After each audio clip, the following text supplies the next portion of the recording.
যে বিষয়টা আপনার কাছে তুলে ধরবো সেটা হলো হাসনাজার গানের যে পরিসরটা। গানে তার এখনো আমরা এই মিউজিয়ামে হাসনাজার ঢোলটা রেখেছি, যে ঢোলটা হাতে ছোঁয়া ঢোল, কোলের কাছে টেনে নিয়ে আবেগ আপ্লুত অবস্থায় নিজের কোলে টেনে নিয়ে যেতেন এবং চারপাশে 16 জন মহিলা এবং 10 জন পুরুষে একটা গানের আসর জমে উঠল। সেই গানের আসরে যারা সাথীরা ছিলেন কিংবা ভক্তরা ছিলেন তারাও কিন্তু একটা আধ্যাত্মিক জগতের লোকেরা ছিলেন, আর তারা তাদেরকে হাসনাজা দলীয় সহযোগী হিসেবে নিতেন।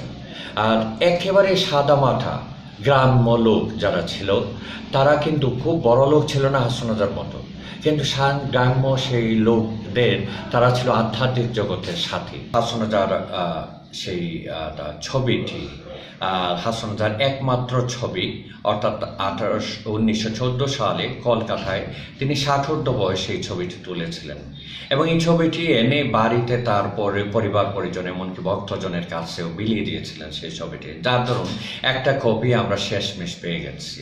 এই ছবিটি 60 বয়সের এই ছবির দিকে তাকালে আপনার মনে হবে যে 80 বছরের পুরো।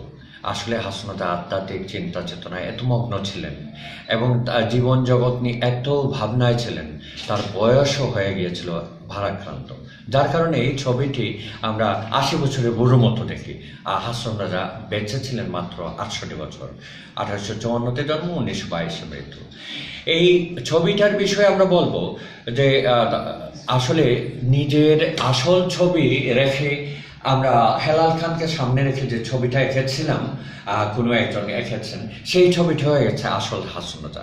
সো এখানেও ছবির ব্যাপারে তার আসল চেহারার ব্যাপারে একটা কন্ট্রোভার্সি হয়ে গেছে, যে তার আসল চেহারা লুকিয়ে গেছে আর অন্য আরেকজনের চেহারা হয়ে গেছে আসল চেহারা।